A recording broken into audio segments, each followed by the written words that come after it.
ونصلي وسلم على رسوله الكريم سيدنا ونبينا وشفيعنا وحبيبنا مولانا محمد وعلى آله وأصحابه أجمعين. سبحانك لا علم لنا إلا ما علمتنا إنك أنت العليم الحكيم. رب اشرح لي صدري ويسر لي أمري واحلل عقدة من لساني يفقهوا قولي. إن الله وملائكته يصلون على النبي يا أيها الذين آمنوا صلوا عليه وسلموا تسليما. اللهم صل وسلم على سيدنا محمد وعلى آل سيدنا محمد وبارك وسلم. Honorable brothers and elders in Islam, Nabi Kareem sallallahu ta'ala alayhi wa sallam has taught us one very important hadith, something that pertains to all of us at some point in our lives. That is, تُنْكِحُ الْمَرْأَةِ لِأَرْبَعٍ. That when you get married to a woman, then you get married for four things. Look for four things when you are getting married. لِمَالِهَا, her wealth. Yani what sort of wealth she has. So you don't go there and say you want to see the bank balance and statements for the past 6 months, you know, the benefits of this. But to try and understand what sort of social standing or economical standing they have. It's important that if a poor person goes to propose for a very rich girl, a girl that comes from a very wealthy family, then will he be able to fulfill her rights as far as what she is used to? She's used to wearing designer clothing, she's used to wearing fancy clothes, expensive clothes. Now you say, no, I can't do that, I have to buy you the cheapest Primark. To update it a bit, Primani, not Armani, Primani. Now she's used to wearing Armani, you bring your Primani, this is going to cause problems. So first thing we have to look at is the wealth.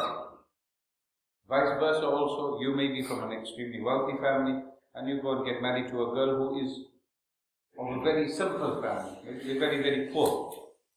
Now you want her to dress up in fancy clothes. This is not her adat, this is not her practice, she's never been used to such things.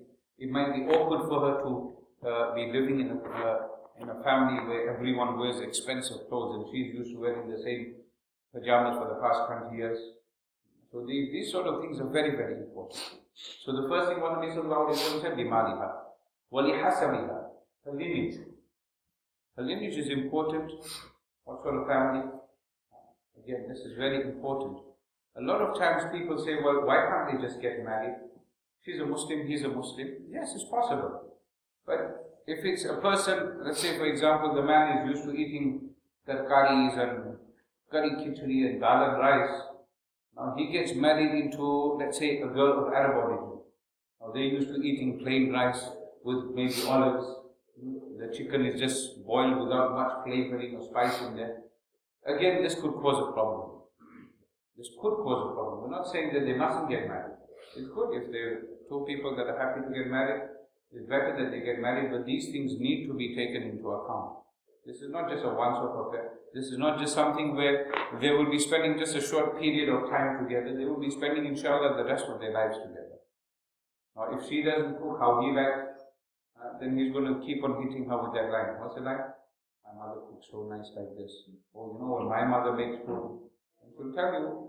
When she tells you that, you know what, I'm not going to cook for you, go let your mother cook for you, then you get offended.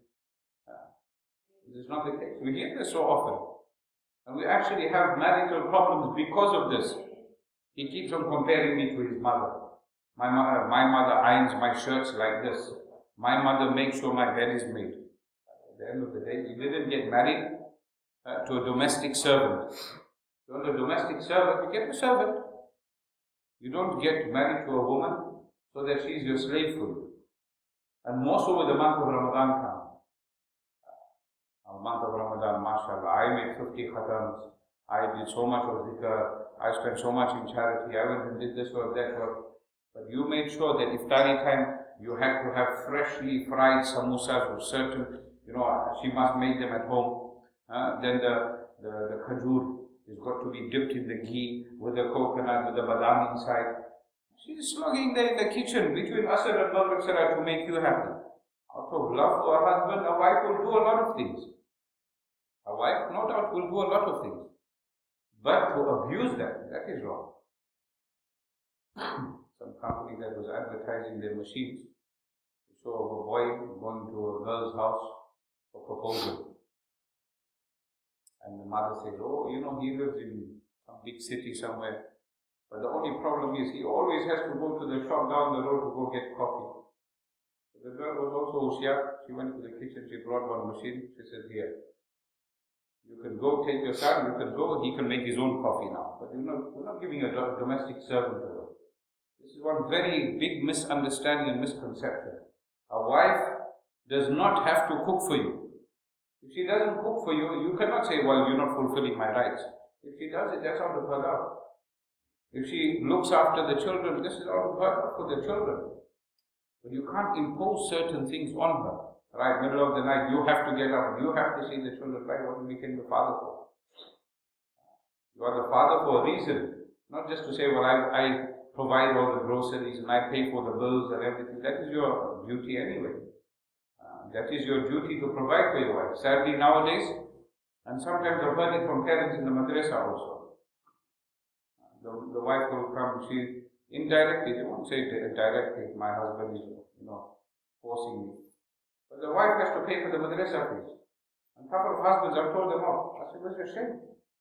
You are asking your wife to go out and work so she can pay your child madrasa fees. Where is your involvement? Because she pays the madrasa fees, she drops them off, she picks them up, she sits and does their homework with them. And then you say, oh, my son became a Hafiz al-Quran. But your wife did all the hard work. Your child may have become Hafiz al-Quran, may have done this, that and the other. MashaAllah, very good. But you have to play an active role in this. So look at Hasab, the lineage. Yeah? That is another very important thing to keep in mind. Sometimes people look at, Suti and Baruchi and, Memon and Kokni and all these things are looked at. There's a reason for this. It shouldn't be looked at traditionally. If they're of the similar standing, that's fine.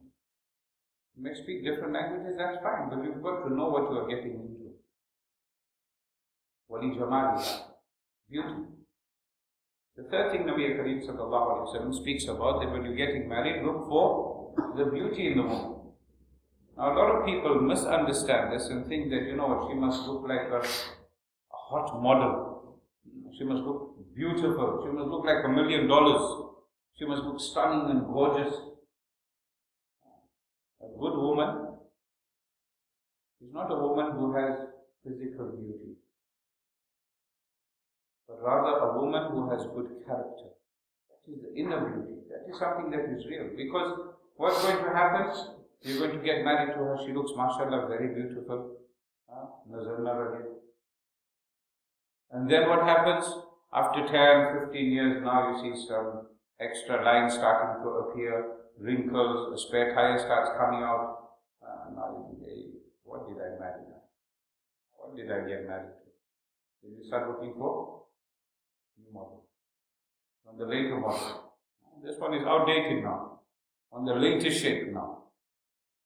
And we find this is becoming increasingly common.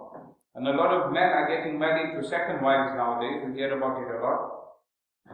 For what reason? Why? Because they're tired of that one. She's become old now. Have you become any handsome? We're not living in Jannah. That every time you come back to your wives and you will look more beautiful, more handsome. You're not living in Jannah. When we get to Jannah there, you'll have your 70 Hurul Ain, inshallah. But this is something very, very important. That you are getting older, your hair is becoming white, you are starting to get wrinkles, you also maybe got a spare tire or two. So she is also a woman generally works much harder. Look at the women that are working. They go out to work. But before they go to work, they've got to make sure your lunch is ready. She's packed you lunch, she's made the children's lunch, maybe even drop them off to school. Because we spent one Friday afternoon, a couple hours with them in the park, and I'm the best dad in the world. Then she's got to go to work, come back from work, she's still got to cook, prepare everything, either wash the clothes, iron them for the next day, their uniforms, whatever. All these sort of things that they've got to do, we have to keep this in mind. And no doubt, with hard work, a person is naturally going to age in some way or the other. They may be healthy, but a person is naturally going to age. And the last thing that Nabi sallallahu alayhi wa sallam speaks about, what is the last thing? What is the last thing he mentions? What is the condition of her iman? Are you looking for one that is very, she's got that scarf tied, overlapping like 20 times. This is a very sad reality that we find that a woman today, mashallah, it's a good thing to wear a scarf, but then the rest has also got to match. The rest has also got to match. You can't go and buy a Ferrari and put my micro wheels on there. It just doesn't look right.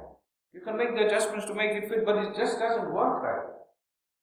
You can't build a house and have no windows at all, and no doors, and no toilet, and no bedroom. It's just not right. So deen is very, very important. A person's deen. Does this woman practice upon her deen? Does she read her 5 times daily salah? And don't look for Miss Perfect. Don't look for Miss Perfect. One chap, someone asked him, you're getting old now, you've seen so many women. So he said, what's happening? When are you going to get married? He said, I'm looking for the perfect wife. He said, have you found anything? He says, yeah, there was one. I found the perfect wife. So why didn't you get married? She was looking for the perfect husband. She was looking for the perfect husband. You were looking for the... They don't exist. The perfect wife exists in Jannah. Guaranteed. Guaranteed they exist in Jannah. Not in this world. Every single marriage, people say married life is a bed of roses. What holds up those roses? The stems with thorns. So you're going to have ups, you're going to have downs, you're going to have agreements, you're going to have disagreements, but there has to be compromise. Look at the weddings that are taking place in today's time. It has gone to such an extent, very sadly, that it has become cheaper to commit zina than to get married. No, it's not my husband, it's not my wife, this is my partner. We just live together. Na'udhu billahi min dhalik. This is against the sunnah of Nabi sallallahu alayhi wa sallam. What do we hear in every single nikah khutbah? Al-nikah min sunnati. Nikah is from my ways, my practices, Nabi sallallahu alayhi wa sallam is telling us. Get married according to the way taught to us by Nabi sallallahu alayhi wa sallam. If any woman deserved to have the most lavish wedding, it would have been the Queen of Jannah, Sayyidatina Fatimatul Kubra radiyallahu ta'ala anha. The daughter of Nabi sallallahu alayhi wa sallam, she should have had the best wedding. No? She should have had the most lavish wedding. But even hers was a very, very simple affair. Look at the items that she was given. Today's time you hear that the girl side is demanding now. From the boy, do you want my daughter? Right, no problem. Father says, right, I want my 50-inch LED TV with 1 year Sky subscription with the sports, so I can watch England lose. The mother wants, no, my whole bedroom needs to be refitted. The brother wants this, the sister wants that. You selling your daughter? Maybe they give you 40,000, 50,000 pounds worth of stuff if they're very wealthy. Is that what your daughter's worth? 40, 50k? Nabi sallallahu alayhi wa sallam demanded nothing from Sayyidina Ali radiallahu ta'ala anhu, except that he look after her and fulfill her basic necessities. To the extent that look in the books of history, you will find that Sayyidina Fatima radiallahu ta'ala anha, there were many days that she and her husband, Hazrat Ali radiallahu ta'ala anha, they had no food to eat. When I say no food to eat, I'm not saying that they had a little bit of this or a slice of bread to share. They had nothing, full stop. At one point for 3 days, they hadn't eaten anything. They were just about to eat in the evening when some beggar came knocking at the door. She had just managed to get a piece of meat from someone. She had just managed to get it. They were about to eat. And the maid servant says that someone is knocking at the door asking for food. I'll just tell them there's nothing. She says no. She gave away that also, Hazrat Fatima radiallahu ta'ala. She said, now what are you going to eat? Allah is the provider. Not too long after that, someone brought a leg for them to eat. She gave away a bit, a whole lot was given in return. Weddings must be kept simple. Today's time, weddings are not weddings without 1 week of feeding the whole khandan. Yeah? People that will come, say your food is rubbish, You don't know how to host people. You don't know where to get cooks from. You don't know this. You don't do this right. You didn't do it like this. You hide the thermidor. Look how old it is. Could you get a nice one, fancy looking one? Then you've got to have the higher cars that cost you thousands and thousands of pounds. And not only that, with behind the wheels of a lot of these cars, who's there? Young, inexperienced drivers. And how many occasions we've heard that youngsters have lost their lives on occasions like this because they used to drive in not even 1 liter Micra. Now all of a sudden they got an M5. It's a last month difference. How are you going to manage? Then together with that, now you've got to have party favors. Then you've got to have the sashes over the chair. Then it's got to match with my dress. Then it's got to match with the flowers. And it's got to match with the other display on the table. It's got to match with the entrance. Then it's got to match with this. It's got to match with my wedding card. And the wedding card is where? Printed in India. And you always come back with the typos. Always. Almost guaranteed. Want to save? No, I have to save some money. Get the cards. India wa wo sasta. Get it from India. So when it comes and you got a mistake, they think, oh no, we should have just got it from here. It would cost us £10 more, £50 more, whatever it is. You don't have to have that fancy. The weddings are mixed. They say, no, these are all cousins and brothers and sisters and everyone, you know. They all know one another. They've grown up together. The Sharia on the day of the nikah is not being followed. So what are we going to expect after that? If on the day of the nikah we are not fulfilling what Allah subhanahu wa ta'ala has asked us, what Nabi sallallahu alayhi wa sallam has taught us, observe the parda, the food should be of halal income, there should be no extravagance. And then after that, when there's problems in the marriage, who do we blame? Oh, that boy, very bad family. But when you were getting your daughter married, then he was very nice. When he was giving you your flat screen TV, then he was very nice. When he bought you this, that and the other, he was a very nice boy. Or girl, whichever way you think. Simplicity is the key to Jannah. We have abandoned simplicity. We feel that I can't have a wedding in my house. My son, my daughter can't get married without having 500 people invited. They can't get married unless it's taking place in one of the big halls. And a lot of times the parents can't afford it. They're sitting and paying for years. I spoke to one family this morning. Their daughter got married quite some time back. They're still paying off the debts. Why should we waste money? Why should we take that qarz? Imagine you've taken a loan to pay for your child's wedding. Your child is married, gone.